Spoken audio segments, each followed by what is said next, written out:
Ndoro dasih rantamaning manahipun ing rayipun Manik Maya jumbuh kanan menapa ing sampun kula aturaken. Nah, dalah. Wah, lah cocok. Panjenengan paring dawuh bilih badhe wonten titah. Titah ing jagat ing badhe minggah wonten ing Kayuwangan. Ning niki napa mboten klentu? Ingkang minggah menika mboten pangling menika rak Panakawan titah nuwun sewu ingkang ngasor derajatipun namung Panakawan derajatipun namung titah sewantah namung kawula lah kok derajat minggah wonten ing Kayuwangan monggo tanpa taliwara ingkang saderengipun Kakang Rada punapi nadyan mekaten Petruk lan Bagong menika atmajanipun Kakang Semar tumrap kula mboten dados menapa Kakang Resi Narada. Menika langkung prayogi. Kakang Rada katuran lenggah prayogi kula tak ndangu kalian Panakawan ingkang sowan. Nggih, adi kula sumanggaken. Panakawan Petruk padha kanthi harja sak praptanira Panakawan. Nun amit pasang Kalimantabe tinebene iki lho dene Demawaing Tawang-tawang. Lenepatno ing tulamanu Sipulun.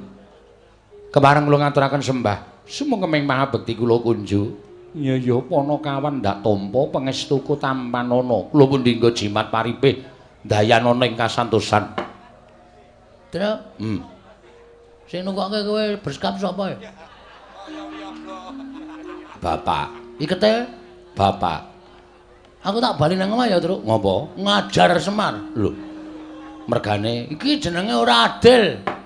Munggah nang Kayangan kowe disandangi apik kaya ngono kok mbedak-bedake Semar aku blas ra tukoke apa-apa mung disangoni trene Abang. Iki cetha nek Semar ketok nek arep ngasorke derajate anake sing ragil ning ngumbul-ngumbulke anake sing tengah. Lah kowe mau kowe wingi dek dina Minggu kon teko none bapak ora teko. Lah ngapa? Do ukur seragam kok.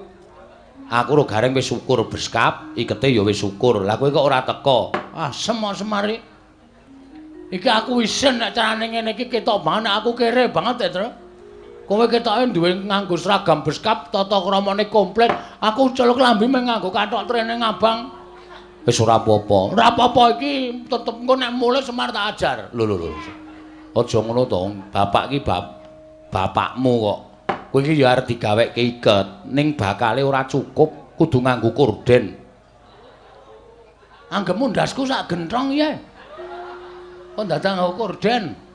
Wong ukuran iket kok 86 ki sirah apa?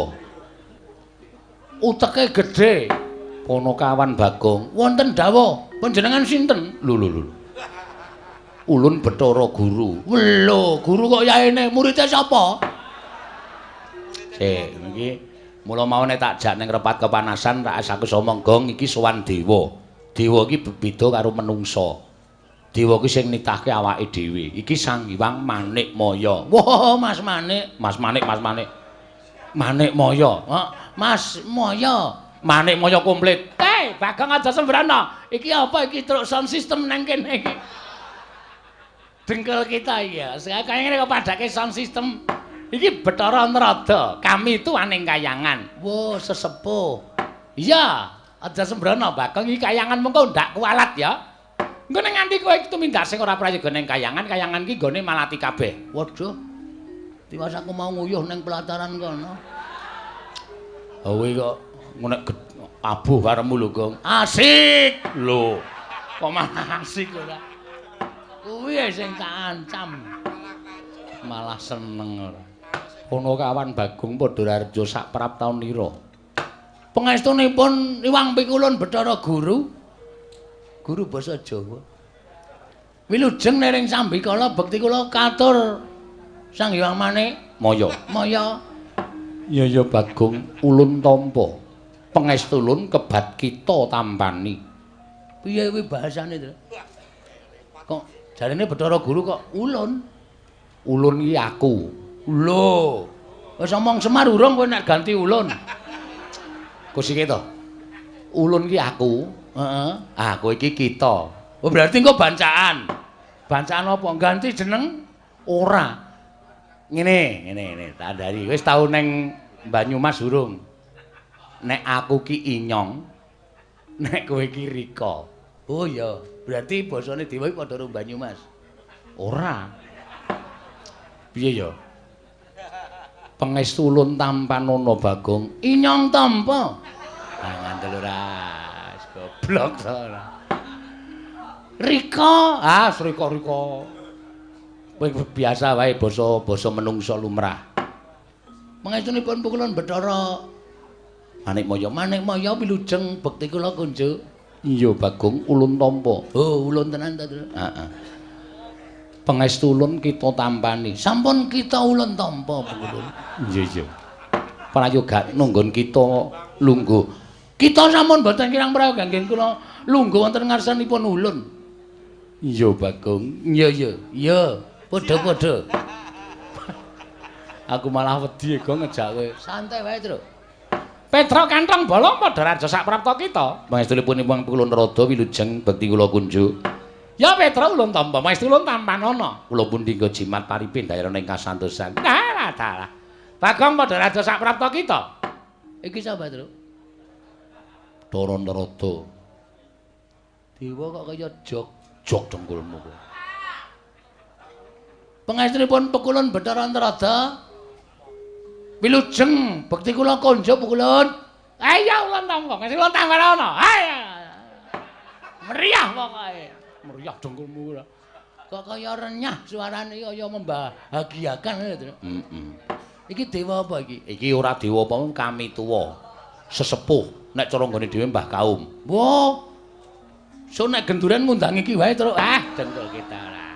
Petruk iki ngandani ya ngawur kaya ngene kok kaum. Petruk kanthong bolong padha raja sak prapta kita. Sang Hyang Pikulun Indra Putra Indra wilujeng bekti kula kunjuk. Ya Petruk pangestu ulun tampanana. Kula pun dinggo jimat paripe. Bagong padha raja sak prapta kita. Pangestunipun Sang Hyang Bathara Basuki ngawur. Indra, aku ora tau apal dewa-dewa. Bathara Indra wilujeng bekti kula kunjuk Bathara Indra. Ya Bagong ulun tampa. Nggih. Engkantun piyambak sampeyan. Lho. Dana Alekasina pun mati. Ngawur to. Kuwi dudu artis Indra Dana Kasina Indra. Dudu ning Bathara Indra. Cip dengkulmu. Kondur tekan cip barang. Grup ya. Kula mbiyen sok nonton film sampeyan lho Bathara Indra. Lho. Ulun ora nate gawe film. Kaca aku bingung tenan iki. Aku sowan dewa bingung tenan iki mbok sumpah yakin ora tepung e. Mula kowe iki sok ketemu karo dewa. Angel ketemu karo dewa iki prosedure angel. Ha iya. Petruk padha kanthi harja sak praptamu. Ha iki sing bahaya iki kok. Sapa iki? Yama Dipati. Yama Dipati tukang apa? Tukang jabut nyawa. Hah? Tukang jabut nyawa. Waduh. Ki nek kleru ngomong jabut nyawane ya, Tru. Ha iya. Pangestunipun Ndara Dipati pukulun bekti kula kunjuk. Ya Petruk tak tampa. Bagong padha raja sak praptamu. Wilujeng lereng Sambikala pukulun Yama Dipati bekti kula kunjuk. Ya Bagong tak tampa pangestuku tampanana. Nggih, sanget anggen kawula mundi dadosaken jimat paripe. Kok alus nyawa e. Nek nganti kleru nyut ngono rekoso. Ha iya. Petruk padha raja sak praptamu. Panjenenganipun pukulun penyarian wilujeng. Bagong padha raja sak praptamu. Ndara Nekula. Hus. Ngawur wae. Suarane meh padha. Ayo suarane iki cilik ngono kae kok. Wo, ha sapa jenenge? Penyarian. Wo, Pak Carik. Wilujeng bekti kula konjo ndara pukulun penyarian. Iya Bagong, tak tampa pangestuku tampanana. Kula pundi bersisa. Mula ya ora salah aku nek kleru. Ha iya.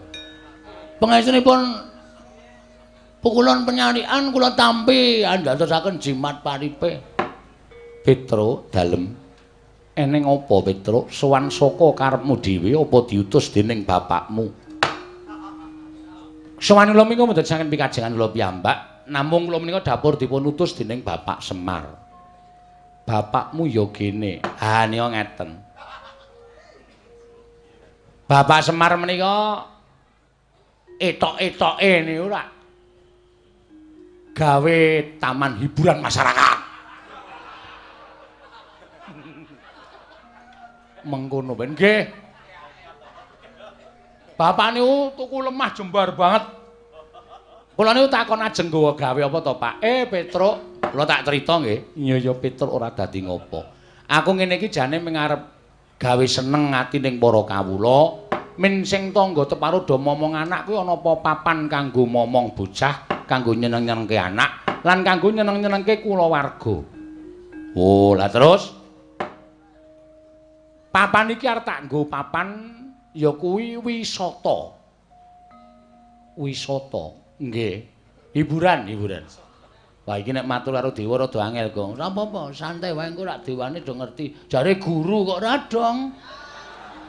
Ayo engko siki alon-alon. Papan wisata niku papan sing kena kinarya nggih garing-garep penggaling para kawula. Mengkono Petruk. Nggih. Nggih menika dipun sebut Taman Karang Kadempel Happy. Santai wae Truk, le mikir Truk, ora usah ngendelong pikirane. Disebutke apa anane? Ha pokoke Taman Wisata Karang Kadempel. Niku werna-werna. Enten wong dodol. Teng riku enten dodol dawet, angkringan, terus nika sing panjenengan tau prisa to? Tau nganglang jagat. Enten kaya ban montor gedhe banget, dhuwur banget. Ning nggo ngubungke bocah-bocah. Iya Petruk, malah ulun tau tate nyuwun priksa kalawan Kakang Narada, kuwi sebutane apa? Ah mboten ngertos. Mboten ngertos niku pancen teknologi anyar. Ha niku wonten niku werna-werna. Papan dienggo renang, papan dienggo nglangi. Sak piturute pokoke dienggo maem bebarengan kali para kawula. Niki pun dadi wis dadi Petruk. Pun kathah para kawula sing menapa niku? Rawuh teng papan wisata sing digawe karo bapak niku pun kathah. Kula malah sing didadekke keamanan garing niku sing didadekke ngawati apa ya jenenge kuwi tempat-tempat sing dienggo wisata niku. Lah sing jaga tiket Bagong. Bapak niku rumangsane kok tekor terus. Monggo tikete niku payune akeh banget ning setorane dhuwit saka tiket niku kok mboten jumbuh karo cacahing tiket. Sing jaga tiket sapa? Niki menungsane. Niki. Tangane lho. Nuding kok neng rai ra sopan. Lah aku mung nguduke kowe sing jaga tiket kok. Bagong kok iso kaya ngono sebabe? Nuwun sewu, papan sing dingge taman wisata bapak niku akeh tuyule. Yen tuyule akeh mesti ana pengarepe tuyul. Pengarepe tuyul mau sapa? Kula.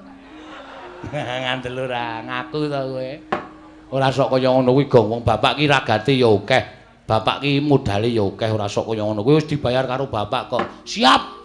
Mulai besok aku tertib to. Iya, dadi kowe iki nek ngapusi ngono kuwi jane malah konangan. Wong cacahe tiket ki per A misale 5.000 ngono kuwi iki tikete iki diitung 5.000 ping pira sing payu ngono kuwi diitung karo bapak. Bapak iso ngitung to? Iso. Anggepmu bapak ora iso ngitung to? Ya tak kira ora iso, mulai tak colongi. Angger ana kira-kira wong ngelak tak kei dit tuku es teh, takon nukokke susuke takon ngepek. Aku tuku rokok ya sak slop sisan. Aku jenenge gawe tekor. Ora kena. Kuwi bapak jane wis ngerti ning bapak meneng wae. Aku jadi pecat ya terus ora. Lah terus wigatine sowan ning Kayewangan. Lah supaya nyukupi sarta nuwun sewu, taman menika ketingal sae, wilujeng. Niku tata carane wong Jawa sing dienggo karo bapak utawa teng Karang Kadempel niku mriki niku kudu diruwat. Kene ngendi taman wisatane bapak niku kudu diruwat kanthi carane tatane wong Jawa niku nanggap wayang. Monggo bapak niku nuwun sewu nek kon mayang apike ra jamak-jamak. Monggo bapak niku ming kon ngruwat. Lah bapak bingung lek ajeng nyuwun ngampil gamelan niku teng pundi. Tumuli piyambakipun nemut nek duwe adi inggih menika nuwun sewu Kadang Taruna Sang Hyang Manikmaya sing kagungan gangsa nami gangsa Kyai Lokananta. Jane nggih bapak niku pun kula pringgake wong bapak ile mayang rate apike gamelane wesi wae. Kok wong mayang rung karo anape kok gamelane dadak saka kayangan kok nek nganti penontone gelo. Ya ora, bapak iki ora ngerti nom-nomane bapak nek mayang ape lho. Bapakne wong mayang entekke sindene. Siane dan tenan kok.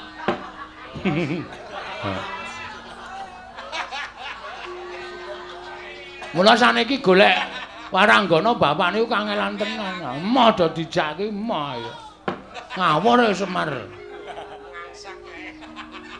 Ampun gumujeng niku serius. Iya Bagong nggih.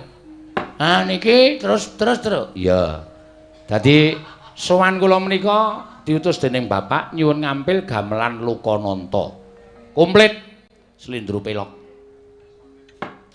Nek ajeng kepareng panjenengan sumun Prabu Pukul Bathara Guru menika paring dawuh, bapak niku ken bayar ya manut, ken ngijoli apa-apa ya manut ning gamelan Lokananta kudu rawuh teng Karang Kadempel. Dadi srana syarat ngruwat bapak nggih menika taman wisata sing enggal supaya nir ing sambikala. Dados sowan kula kali Bagong menika dipun dawuh dening bapak supaya nyuwun ngampil wujudipun inggih menika gamelan Lokananta.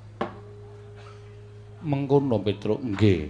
Mila dinten samangke menawi Hyang Pikulun Bathara Guru kepareng maringaken matur sembah nuwun dene mboten nyuwun pangapunten. Kalih nek niki kula wis dikantheni bapak sekedhik arta dienggo pengenceng. Nek Hyang Pikulun Bathara Guru kersa maringaken inggih menika gamelan Lokananta niku wajeng kula pede. Apa, Gong? Pede. Pede ki apa? Manjeri lho. Goblok. DP. Hah? DP. Ameng kuwalek kok. Ora pas kaya. DP kok pede. Niku mboten ketang sekedhik, mengke pelunasanipun 7 taun sakwise pentas. Kuwi arep ngecara ngendi kuwi ora bakal diparingi ngampil nek 7 taun sakwise pentas ora. Ngoten mawon Bu Kulon. Kalih welinge bapak nek Hyang Pikulun Bathara Guru niku kuwatir gamelan Lokananta niku kenging napa-napa mengke ditabuh para titah. Mengke peranganing Jawata kinen ngetutke tindake gamelan Lokananta. Kalih nyuni dipalilah mangke masyarakat bapak-bapak kumpulan karawitan Karang Kadempel ajeng nuthuk gamelan Lokananta mboten ketang sak kempyangan men padha marem niki pun latihan inggih menika ladrang Subasiti. Apa, Gong? Ladrang Subasiti. Suba Kastawa, Subasiti Kastawa. Jenenge digabung-gabung ora apik. Nek diparengke dene mboten nggih mboten napa-napa. Kakang Narada, menawi kados pundi Kakang ketingalipun namung sepele ning tumrap kula kok dadi gawe. Ah, Di, nyuwun pangapunten. Kakang Semar menika Kakang Ismaya, menika Kadang Paduka Werda.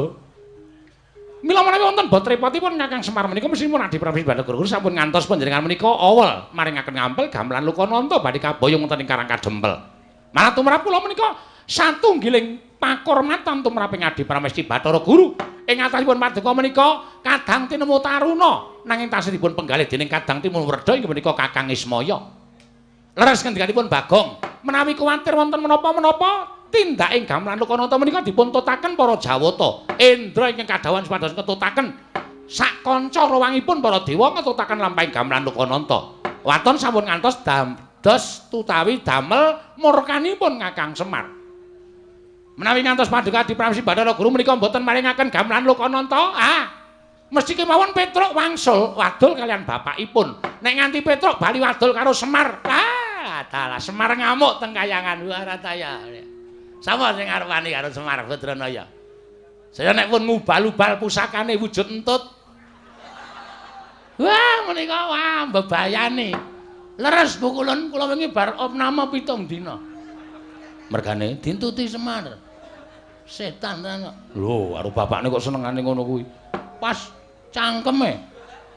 Kon mijeti nggon sikil ki muni iki lho Gong, nggon bokong iki kok kaya linu-linu. Tak demek nggon bokong ki metu matut ngono. Pas banget, Tru. Langsung raiku biru. Kowe ora nilai to? Ora. Kowe iki cen setan kok kowe. Kowe iki sedulur ning mungsa. Ha kowe iki wis bola-bali ngapusi lara wingi lara ngapusi tak tileki tak nei dituke tak golek tukokke jeruk ya rong dina mari. Karena kuwi teknik tak nggo golek dhuwit. Oh, edian ora. Pancen aku edan aku. Ngaten Kakang. Nggih. Nanging ngantos Semar menika mangke murka. Ha tapi sinten iki badhe wantun kalian Semar. Nanging tumrap kula menapa ing dipun ngendikaken Kakang Semar lumantar Petruk menika sampun nerak pacak nerajang perbatang. Nerak pacak nerajang perbatang perkawis menapa?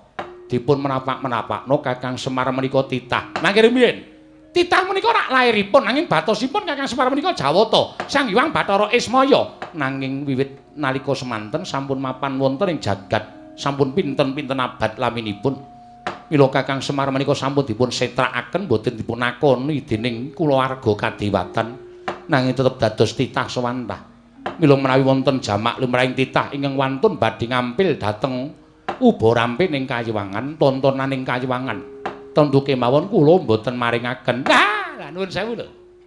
Menawi paduka paring dawuh mboten maringaken menika mangke menawi Semar tumuli minggah wonten ing Kayangan malah mboten prayoga kedadosanipun. Langkung-langkung nek nganti anake Semar loro niki midhanget panjenengan mboten maringaken gamelan Lokananta badhe kaboyong wonten ing Karang Kadempel.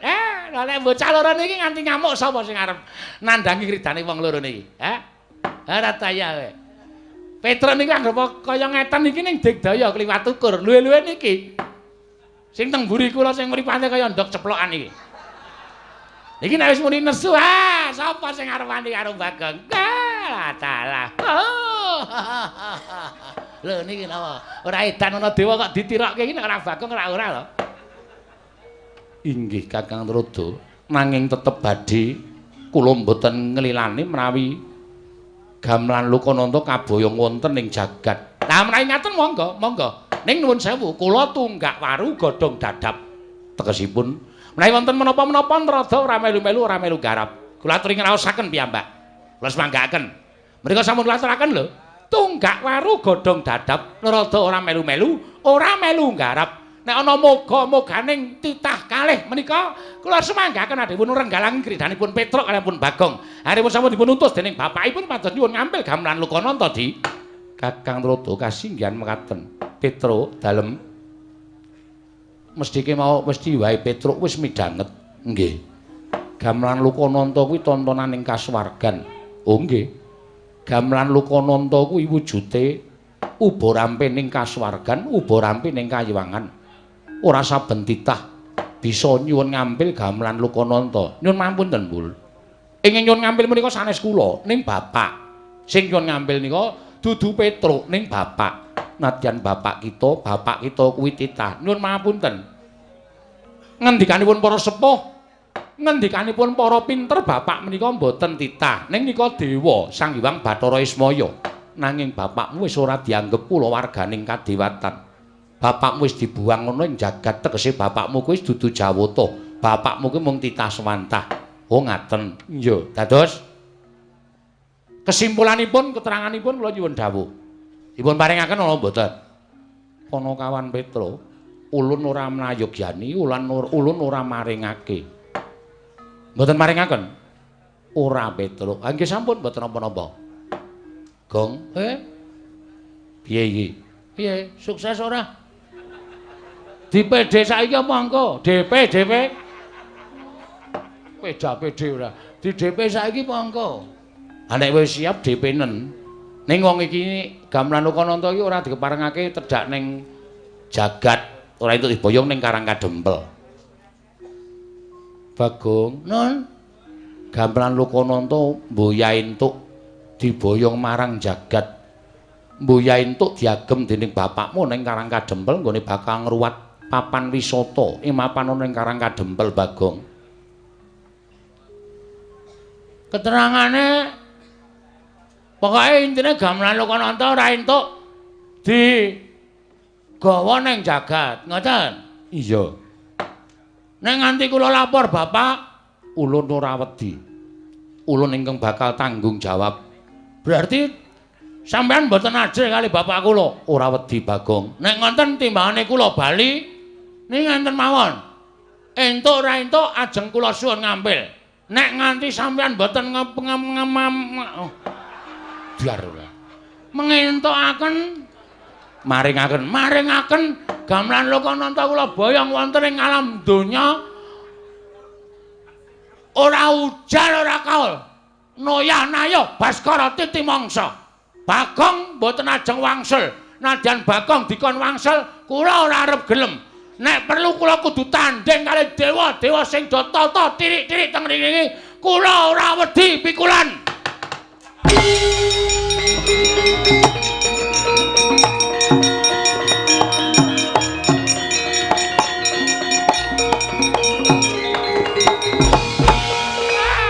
Perkencang warudayang. Lah cah edan tenan. Ning ngarepe dewa kok salto. Nandhake nek aku ban kuning karate. Nyepelekke ora. Kanthi dasar apa sampean ora ngeparengake gamelan Lokananta digawa ning jagat? Mongko sing nyilih Bapak Semar. Ora ngono kuwi pukulun. Bagong ulun dewa, kita ora basa. Wis ora peduli. Tak basana nek menghargai mangkele Bagong, ora wedi aku. Yen kita wani karo dewa apa kita ora wedi cemplungake ning Kawah Candra Dimuka. Kulina aku nek dicemplungke jugangan wae. Kawah Candra Dimuka, Gong. Candra Dimuka napa? Neraka. Wit. Tenane to? Tenan. Kuwi papan diku nggodhog wong-wong sing salah-salah kuwi diobong ning kono. Ora wedi aku. Lho. Gong, ora edan. Ora wedi. Aku kulina cedhak geni gedhe. Aku kulina ngobong bata. Ora wedi aku. Panas wis ora pempan karo aku. Yen ngono kita wani karo dewa, sing tak wedeni apa mau Bathara Guru? Memper kowe ora ndek murid wong watek-watek akemu kaya ngono. Arep nganggo jeneng Bathara Guru nek ora tumindak sing apik mung disuwuni ngambil iki kelange apa ta? Kelange ana apa ta? Ora kelong, mengko gamelan Lokananta tak kondurke ning kayangan utuh sak kecere. Ora bakal ana sing cicir. Tabuhe ya utuh, ora bakal tak ganti. Nggo ngopo aku? Aku ya duwe gamelan Lokadrim. Kamu Lokadrim kok tok pamer-pamerke kowe lha piye kempule kowe nek dituthuk iso kaya wong getah. He. Piye ora gleleng. Ning kempul tuthuk iso mubeng gayor. Kuwi ngenani ndase sing kempul. Wong gamelan wesi dipamerke. Pamapan entuk mboten? Nek mboten entuk, kula ora wedi lho. Kula nek ngamuk teng kayangan niku kulina. Pun paringe napa mboten pikulun? Tetep ora ulun paringake. Kepiye? Wah, Di, aku aturi anget lho, Di. Bagong sampun ngantos mengaten menika mbok sampun ngantos panjenengan menika damel kayangan menika geger. Nek kayangan geger mung diamuk Bagong rak saru dipun presani dening para titah wonten ing jagat. Kepiye? Balana pisan, Kas. Sampeyan muni piye? Bagong gamelan Lokananta ora tak paringake. Kula saking mriki mencolot mriku menggunakan kekuatan tendangan tanpa bayangan. Sampeyan kena mesti muntah getik. Ya, Tru? Mbuh. Antel. Dewa-dewa sing ngarep do ngadeg. Lho. Kowe kon tringguh kok malah ngadeg ora. Parang mboten Pukulun. Tetep ora ulun paringake. Kula hitunge 3 kejeping paningal. Nek Pukulun tetep mboten maringaken, mboten wonten wiyosing pangandika paduka Hyang Adi Pukulun. Maringaken gamelan Lokananta dhateng Bapak Semar kula boyong wonten ing Karangkadempel. Nyuwun pangapunten nek kepeksa Bagong mboten gadhahi tata krama wonten ing kayangan Bathara Indra.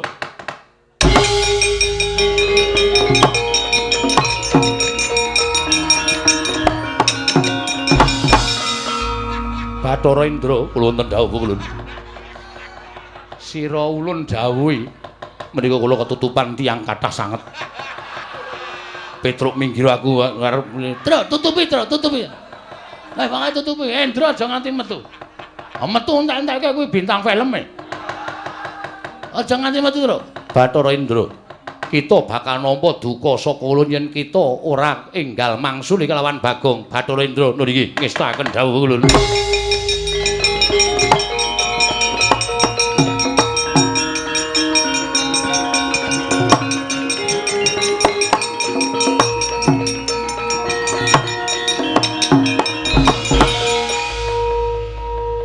Sawai ulun Bathara Indra. Welo edian. Ulun putra nomor 4 Iwang Pikulun Manikmaya Atmaja ingkang angka catur. Anake Bathara Guru ki pira? Akeh Bagong. Sapa wae sik mbarep sapa sik? Ulun dhewe mboya hafal. Aku dene hafal kowe anake Bathara Guru nomor 4 kok karo mbarepe kok ora hafal. Ulun ora ngerti. Iki piye kok malah do cacah jiwa iki piye iki? Wong arep tantang-tantangan kok malah takon barepe sapa ragile sapa barepe sapa ya wis barepe wis nyambut gawe ragile urung nyambut gawe ngono wae sampung. Bagong kok dituruti ora. Ngopo sampean? Ulun ora nrimakake. Ora nrimakake perkara apa? Perkara kita nggone swani kalian panjenenganing Iwang Pikulun Bathara Guru. Bagong bali apa ora? Ora. Kita bali ning jagat apa ora? Taun-taun windanana nek gamelan Lokananta ora mudhun ana ing ngalam donya neng ngarang kadempel aku ora arep tekan dindi. Tegese kita wani karo panjenengan ulun. Apamu sing tak wedeni? Ayo metu nang repat kepanasan tak bondo tanganmu tak rangket sikilmu. Tak lebokake ning kawah Candra Dimuka. Oke dikur aku wedi kok karo kowe. Apa dikur aku wedi karo kowe? Truk Bathara Indra tandangi, aku sing nandangi Bathara Guru. Yo manut wae.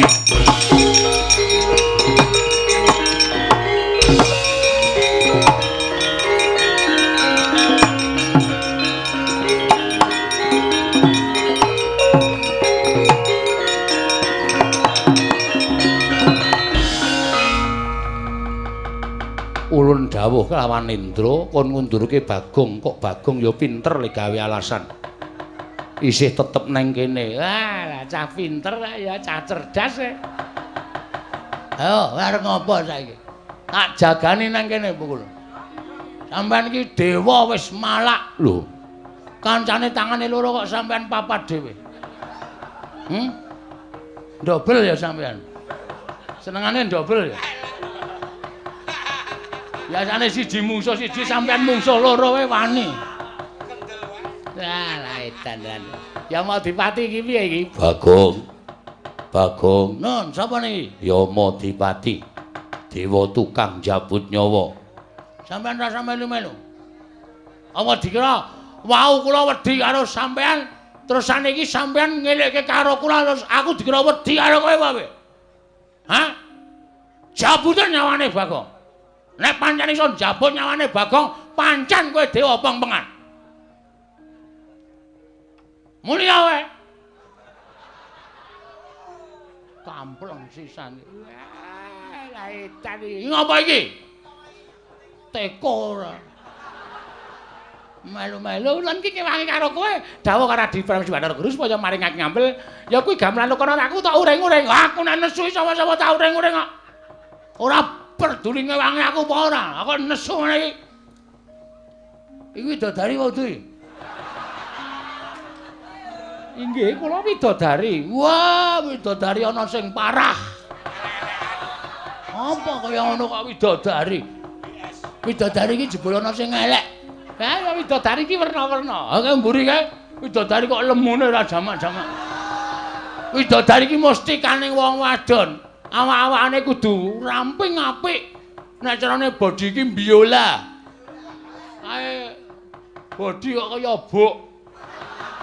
Pucuk bongkot ora ana nggik-nggikane. Nggo ngopo kaya widodari? Ah ya wis ben, kae nggo nyediani dewa elek-elek. Kaya kowe kuwi. Hus. Kaya aku piye? Ulun arep kaya ngene iki widodarine sing ayu. Ah, dumeh dadi pengarep terus kudu ayu ra. Bagong aja kaya ngono. Mbadan, pokoke kula kudu tetep njaluk Gamelan Lokananta nek ora diparengake tetep kula ajeng ngamuk teng kayangan. Kita ora wedi karo Kawah Candradimuka. Mboten. Kawah Candradimuka niku ngerti karo kelakuane titah. Dadi nek umpama ana titah sing tumindake apik, cemplungke teng kawah mung merga saka karep sampean, merga sampean sengit karo titah wau, Kawah Candradimuka ora ngobong karo titah mau, mesti ora kobong. Nyemplung kawah ya kaya ning dedaratan, kaya ora kena geni. Ning nek pancen wong niku dosa tenan, ora usah cemplungke kawah, deleke nggon pinggir wae mateng menungsane. Ning Gandeng Bagong niki rumangsa kula ora salah. Kita salah merga wani karo dewane, merga dewa sing ora adil karo titahe. Sebab apa sampean bedak-bedake karo Semar? Sebab apa Gamelan Lokananta ora entuk disuwun ngampil karo titah? Ayo, wangsulan. Semar ki dadi titah merga sampean sing menfitnah ning ngarepe Sang Hyang Pikulun Bathara Tunggal. Lho, kita malah ngerti. Ngerti wae, aku maca bukune. Bapak niku nyimpen buku. Autoglas. Autobiografi Semar Badranaya. Saka sejarah pertama niku sampean laire ndok, ngono. Ngerti ora? Sampean niku sing ragil dhewe dumadi saka kuningane ndok. Padha kali kula. Kula niki ya dumadi saka kuningan. Ora datos. Kuningane Semar. Ya jijiki saiki ora. Wong arek ting Cirebon sak penake dhewe. Ayo. Putihane dadi Semar, kulite dadi Tommy. Togok. Togok. Tommy joget. Kulite dadi togok. Telu-telune anake Sang Hyang Bathara Tunggal. Merga nalika semana Sang Hyang Tejamaya karo Ismaya nedeng gladen peperangan, terus sampean wadul karo bapak sampean. Sang Hyang Bathara Tunggal, Kakang Tejamaya karo Kakang Ismaya do gelut kepengin dadi dewaning para dewa. Sang Hyang Tunggal duka. Eyang Sang Hyang Bathara Tunggal. Kita kok nyebut eyang. Lho, aku anake Semar. Semar anake Bathara Tunggal. Bathara Tunggal ki Mbah Kakung. Dadi aku iso nyejarahke, kula iso nyejarahke. Sang Hyang Tunggal murka. Kok dadi kaya ngono pakartine Tejamaya karo Ismaya. Diperpeki wong loro niku, Semar kalih Togok. Ning jaman semana jenenge Tebok Maya karo Ismaya. Iya. Terus dikon mangan pagring Gunung Pagring Jagat sisih kulon karo Gunung Pagring Jagat sisih wetan. Togok berusaha mangan nganti cangkeme diambak-ambakke suwek. Semar niku duwe go vertikal, gunung diserot, mula wetenge kebuak prongkahan niku. Nek arep nggo uruk mang bedel wetenge Semar. Terus do didukke nang kayangan. Kowe leha-leha dadi dewaning para dewa. Semar ngrekoso ning jagat ning kepengin nyuwun ngampil gamelan. Ora entuk ki terus saiki keadilanmu menyang endi Pukulun? Keadilanmu menyang endi? Sampeyan ora tresna karo sedulur, sampeyan ora tresna karo sedulur sing mangsia-sia urip ning jagat. Ming disili gamelane kok ora entuk. Wong kok le malak men kowe. Ya Madipati, ajar kowe. Ayo. Macem-macem. Aku dong tutuk le koja. Inggih. Ngono. Lho, ya Madipati. Aduh Pukulun kula malah tratapan. Kowe jajal njabut nyawaku. Aku isih urip kok jabut untumu modar. Ompong kabeh kowe. Oh. Ya ngati-ati lho ya Madipati, ngati-ati. Sembrono tenan. Kok tekan semono kamu ngitung kowe. Nek Semar karo Tejamaya anu Siwa Togok gelem dadi dewa, kowe kapan dadi dewa? Ora kelakon kowe. Ora kelakon ana Sang Hyang anu Manik Maya, catur bojo. Nilakanca. Ora ngajar to karo dewa kok ngunekke sak pinake dhewe. Sang Hyang Purwacarita, Purwareja, Purwakerta. Ora ana. Rumangsane ora. Ning kok saiki bareng dadi dewa sombongmu minta ampun. Kemewat kaya wong regem jimat. Awa dikira titah kaya Bagong iki rawani gawe kisruh kayangan. Tak enteni telung kedheping paningal kowe ra meneke gamelan Lokananta, aku ngising sanggon-gon.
Tobat.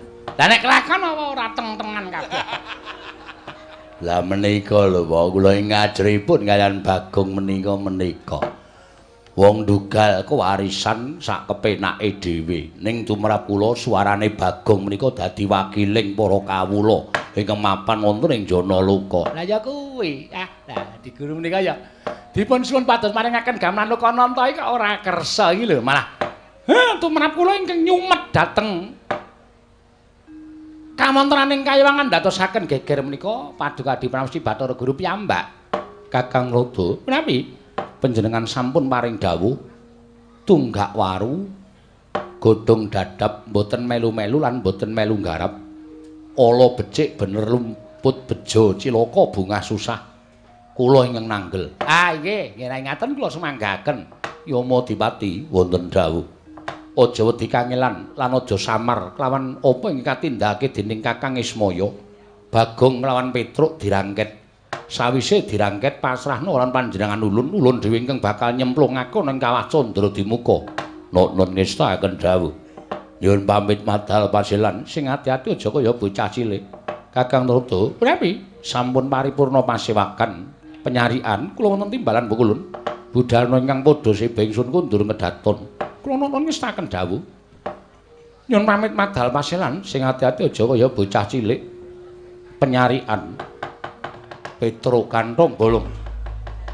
Pukulun Sang Hyang Bathara Indra. Kowe titah ingkang nyula wetha wani nantang karo Bathara Dewa. Wani gawe geger kayangan Suralaya.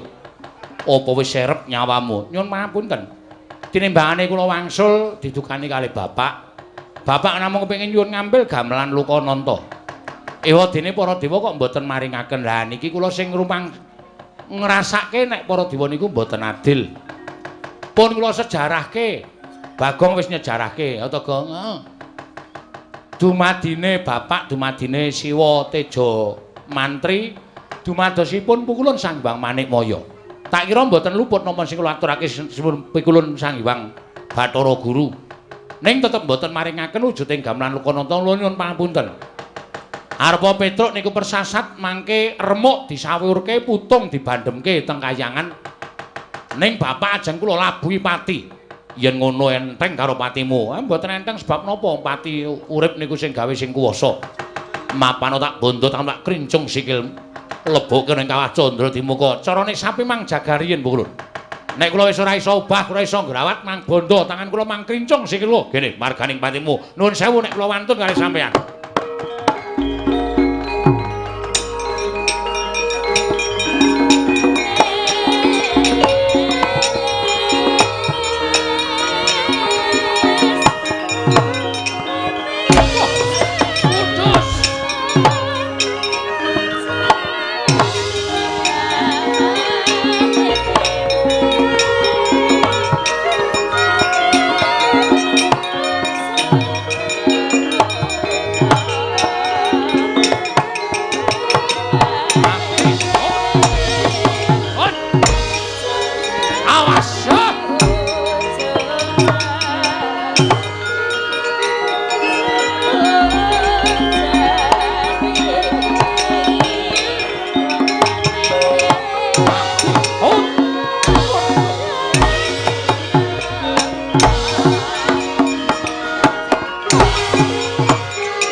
Cek cek.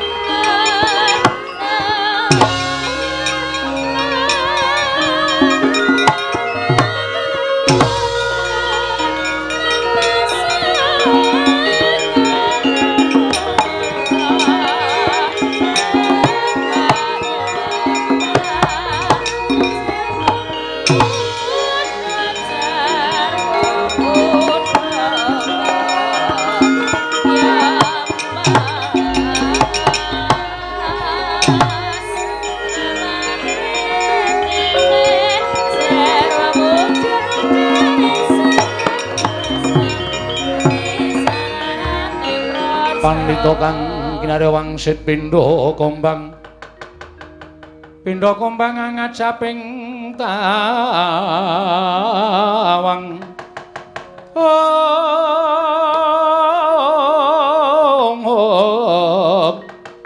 susuh angin ngendi nggone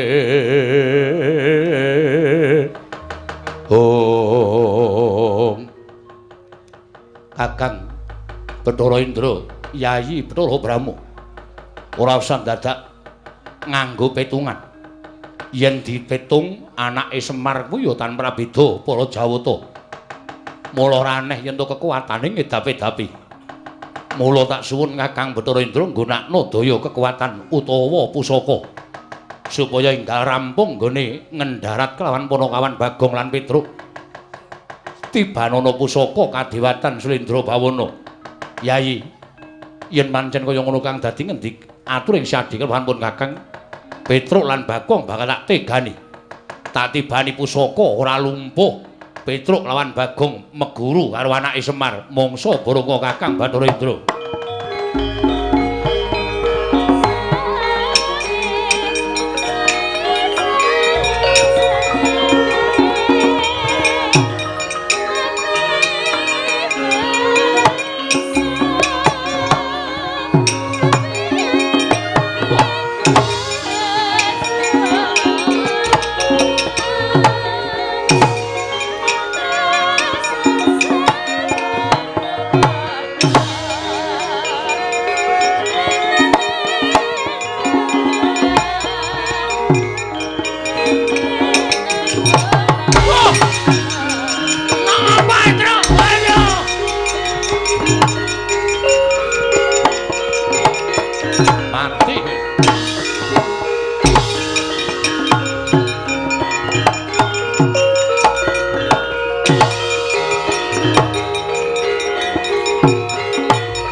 Mati aku.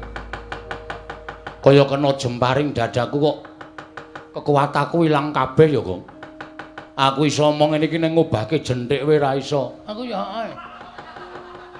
Asem kok dadi lemes kabeh ngene iki. Kowe nggo obat kuat ora nggowo. Men iso obah. Obah wae aku wis seneng lho jane. Ayo sambato. Kena daya kekuatan pusaka Kaendran ora lumpuh aja tundang Bathara Indra Petruk. Lah sampean sombong. Sampean umuk. Ayo nek wani tangan kosong. Truk. Aku arep madhep rono angel. Otot bebayu kaya ilang kabeh iki piye iki? Mung karimata tok sing ketap-ketip. Wah cilaka ya aku ya ngono iki. Wah wis mati iki cemplungke kawah Candra di muka. Ora sawedi karo mati le. Nek perlu awak dhewe mbelani bapak tekaning pati, awak dhewe nyemplung kawah. Nek pancen awak dhewe engko petungane karo sing gawe urip ki ora salah. Kawah Candra di muka ora mempan mobong karo awake dhewe. Tenane? Tenan. Kuwi buku ngendi sing ngomong ngono kuwi? Lho, nyatane jaring para kiai, para pepundhen kae nek wong ora salah cemplungke kawah ki genine ora kuat ngobong karo awake dhewe. Muga-muga ngono ya, Tru. Ha iya. Ayo saiki nglawato. Kula mboten saged nek pancen sampean kendel tenan. Ayo mangluari kekuatan sampeyan tiba teng awak kula. Ayo. Aku culke kayak ana kekuatan Bathara Indra sak asik kaya. Wila suarane Bagong kok isih kaya ngono. Sapa kuwi? Bathara Brama. Weh. Kowe dewa apa kowe?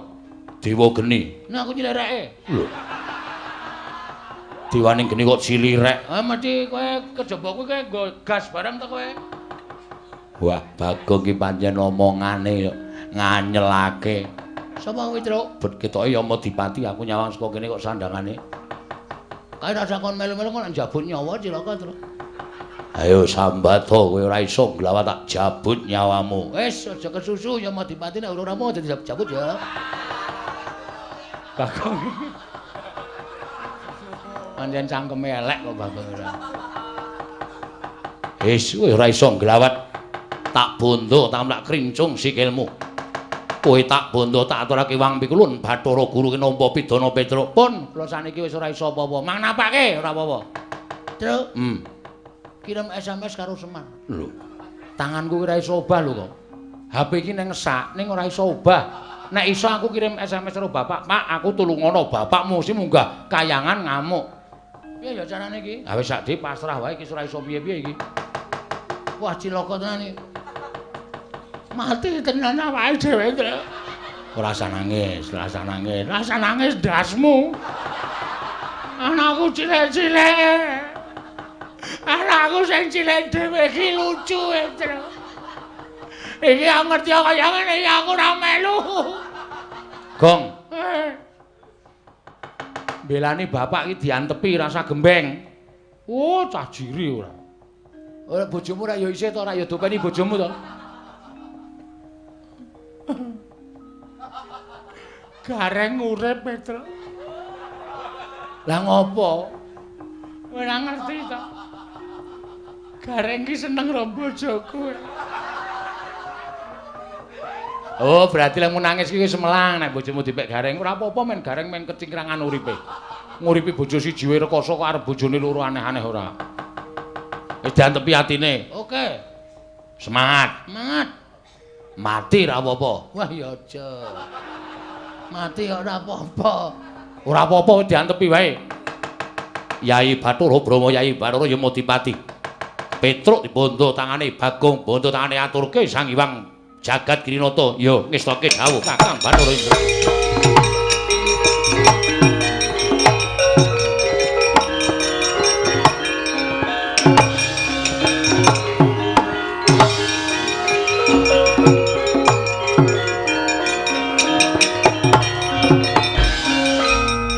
Bagong ya dibondo. Iya. Dibondo digawa ning ngarepe Sang Hyang Bathara Guru. Wah, mati dening aku ayo nglelengo saiki. Ora ngleleng. Ora wani ngleleng dudu Bagong. Wah, rangket tanganmu tak krincung sikilmu, lebokke baku jarane. Ha? Ora. Ngandel ora. Modar kowe. Arep aku wis ngene iki ora iso mbales wae. Kapokmu kapan wong aku bar mangan pongge pirang-pirang. Ora setup ngono. Waduh. Mulek-mulek ya aku. Buyer. Oh, lantute kok turun bapakne. Ayo, kapokmu kapan kowe? Waduh. Dirangket wis ora wae. Kowe wae sing ngrangket Bathara Indra. Kon ngrangket Bagong kok ora gelem. Kok kaya tembakan lho. Ah, iki istimewa aku nang kene iki. Iki termasuk pusakaku e. Ngampet ambegan Bagong diboyong ngarepe Hyang Turun Bathara Guru.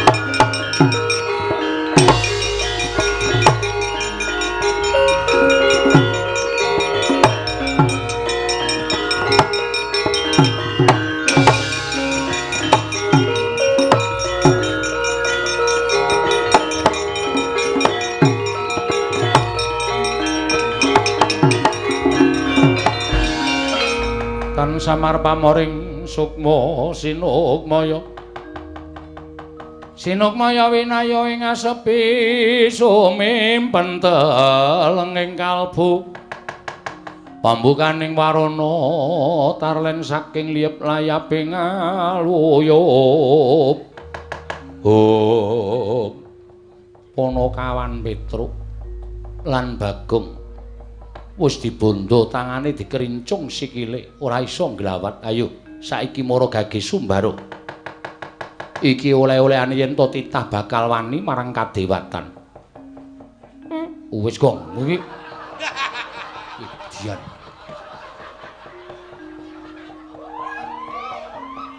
Bathara Indra wonten dawuh pukulun kok ora mbok plothot wetenge. Ing ngatasé ning Bale Marti Kundha manik. Asem aku mampu dhewe, Truk. Mumet aku. Salahe ora. Edan kok kowe iki ora. Wis pokoke mumpung arep mati tak entek-entekke. Ndak engko malah dadi sangu malah ora prayoga.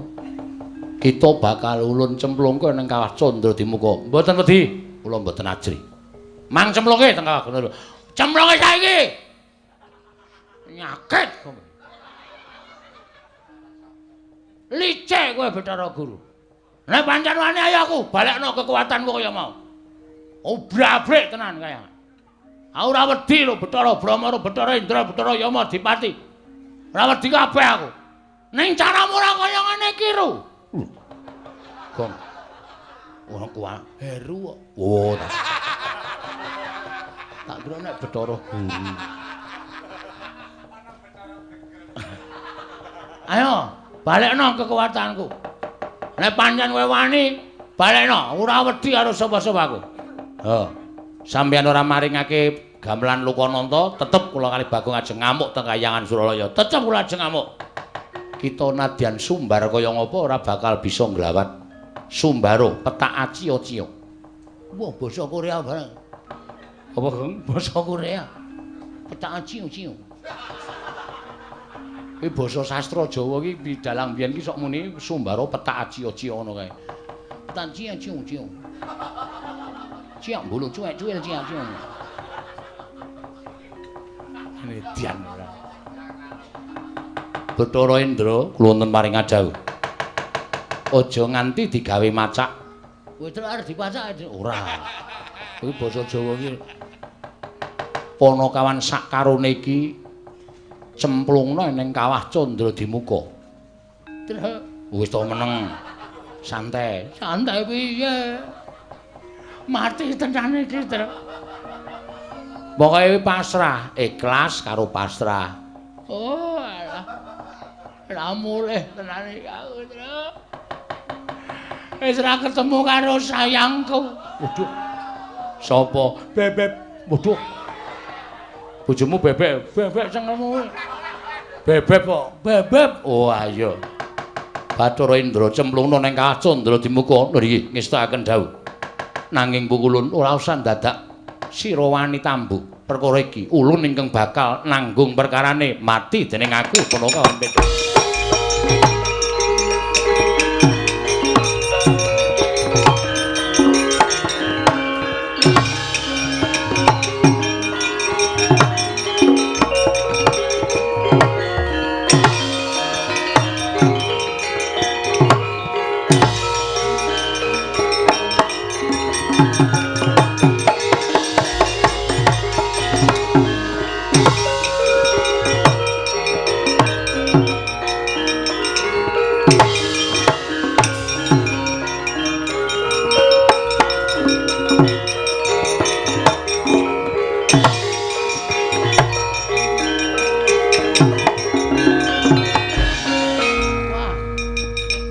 Jarake adohe panase kaya ngene.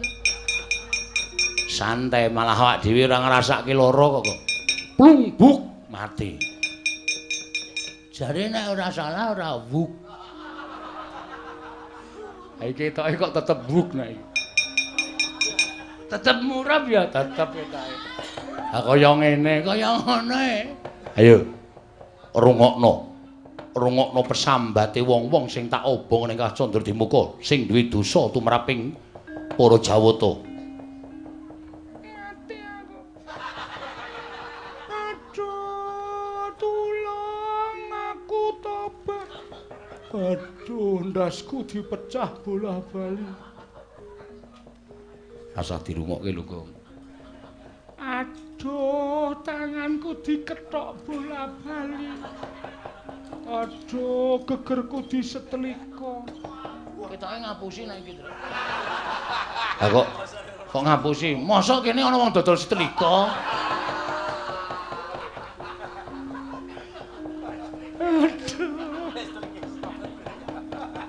Aduh. Nggonaku ditombak dadaku.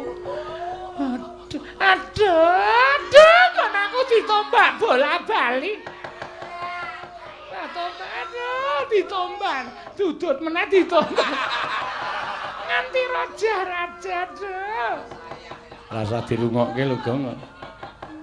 Wah, aku saya suwe saya stratapan, Tru. Kuwi mbok cangkeme do kon meneng, Tru. Aku iki sukma sing dipala sing diajar kok kon meneng piye ora?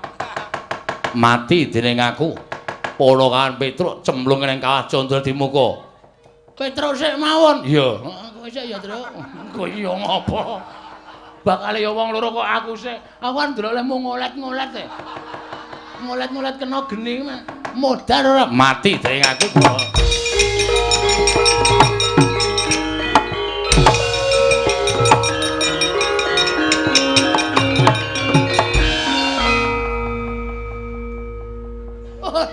Mentolo aku.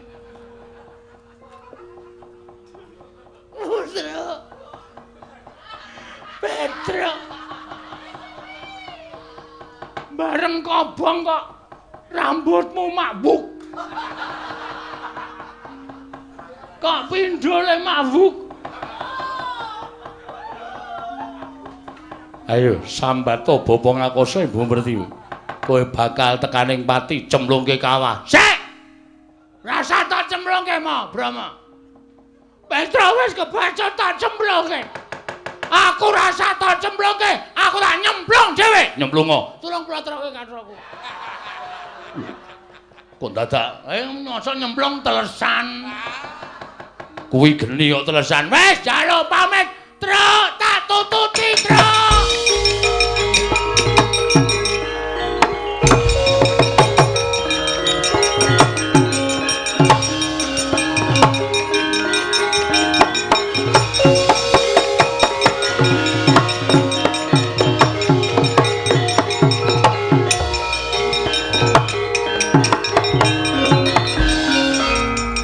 Mubal genining Candra Dimuka cinemplung ing Kelurahan Petruk lan Kelurahan Bagong. Eling-eling titah ingkang boten ate klepetan dedosan nadyan keladuk wani kurang geduga.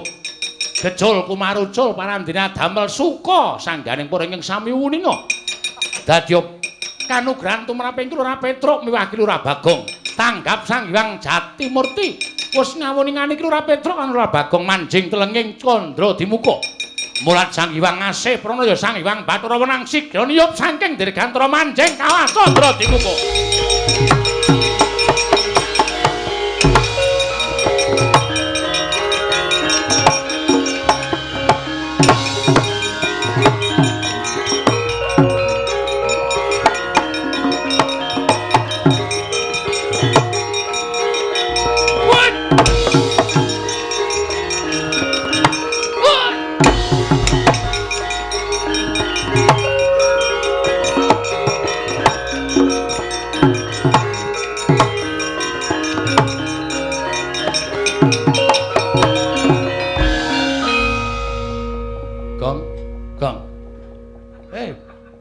Wis mateng po?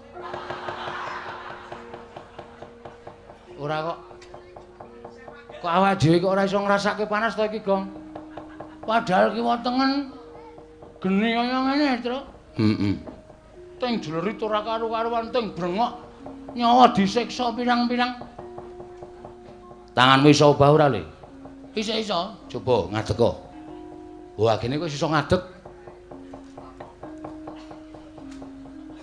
Malah waras e. Ha iya.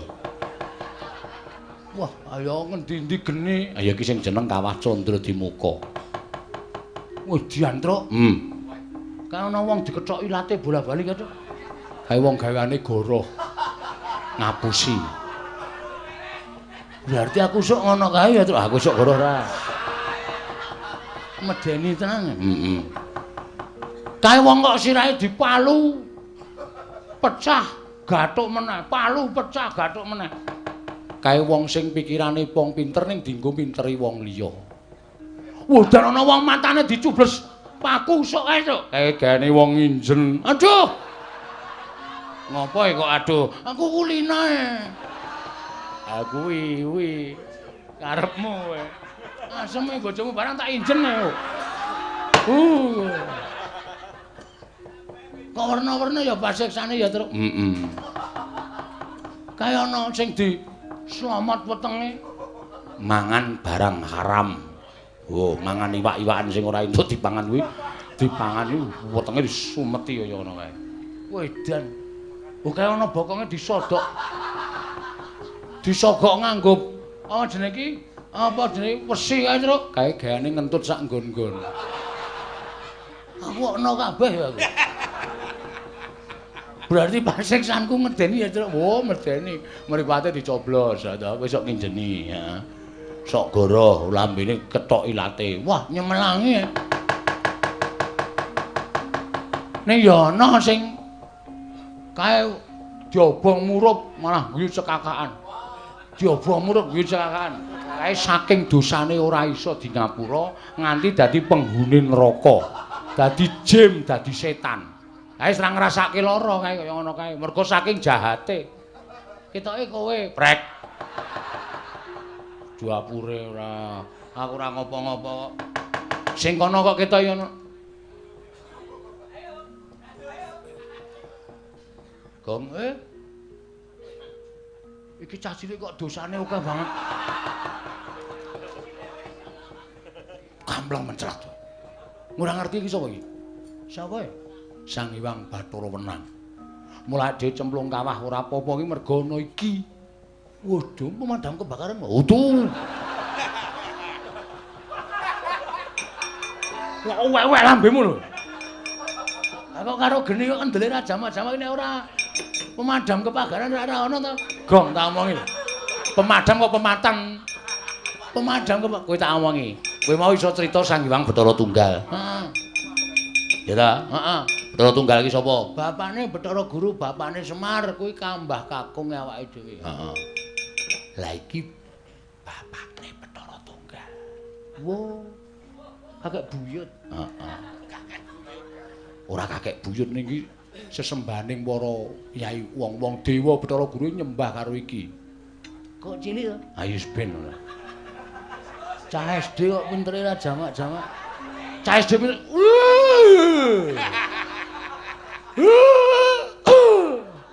Ngapa ya, Truk? Jengkel karo aku. Kowe meneng rasah cerewet, aku tak matur. Oke. Wong nyambung rebut tak sikut cangkemmu kowe. Meneng. Ya. Radong meneng ndak engko adek kualat. Ya. Bekti kula pukulun. Iya ya. Petruk ndak tampa, pangestu ulun tampanono. Dadi wiraswara apik.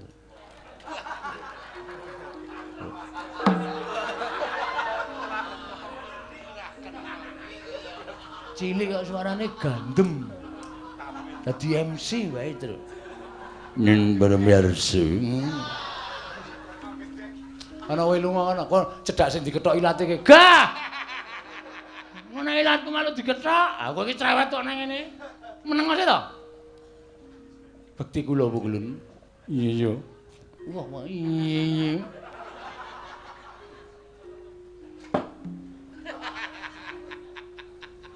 Petro dalem pukulun. Marmane kita ora ngrasake panas mergo saka daya ulun. Nggih, kula sampun ngertos. Wedan. Ampun. Heeh. Wis meneng. Heeh. Ulun sak pejagung kelawan jeneng kita, nedyan mitulungi kelawan jeneng kita Petro. Kula, iya Petro. Merga apa ingkang dadi karepaning bapakmu mau becik dene Bathara Guru kesasapan tumindak angkara Budi Candala. Bathara Guru ingkang duwe watak sewenang-wenang dheweke ngrumangsani dadi diwaning para dewa tumuli ora tresna asih kelawan titahe kuwi kleru. Nggih, Pukulun. Mula ulun ingkang bakal paring pitulungan kelawan jeneng kita. Matur sembah nuwun tanpa pepindhan. Nanging sadurunge kita ayo ulun entasake saka ing kawah Candradimuka, kita ulun kanthi ana ing Ngundarandir Bawana Petruk. Sakmenika? Iya, Petruk. Ha nggih nderek mawon. Ing kantong bolong yen ora apa-apa. Eling ana satriya Wiratama. Kebat kita tut wuntat kan laku jantra ulun munggah ana ing Ngundarandir Bawana. Sawetara bakal ulun paringi kanugrahan lan kita kudu bisa minangkani apa dadi utusaning Semar mboyong gamelan Lokananta. Nanging ngaten kepareng ulun kula ratun nderek, monggo ulun kula dherekaken Petruk bareng kelawan panjenengan ulun. Nggih.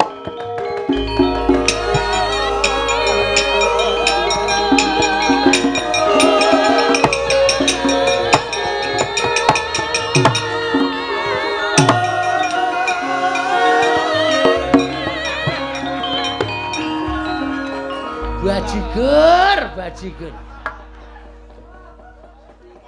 Petruk iki ora sadar ya. Petruk iki hilang ingatan ya. Nek nggawa aku.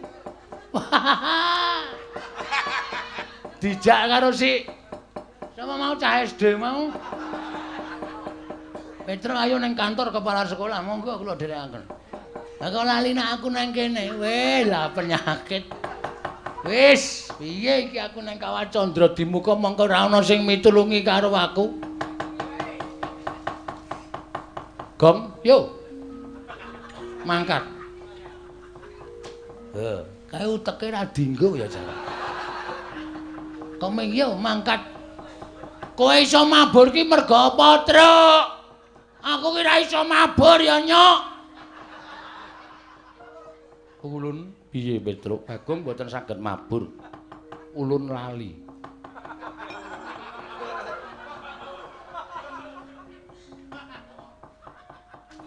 Kae ngopo cacile kok ngambung bathuk barang. Wis dinehi kekuatan mabur cah goblok. Wah, timblis kok kene modar ora. Yo. Nang ndi? Kalasan. Ngundarandir Bawana. Melu ya, Truk? Mabura. Heeh.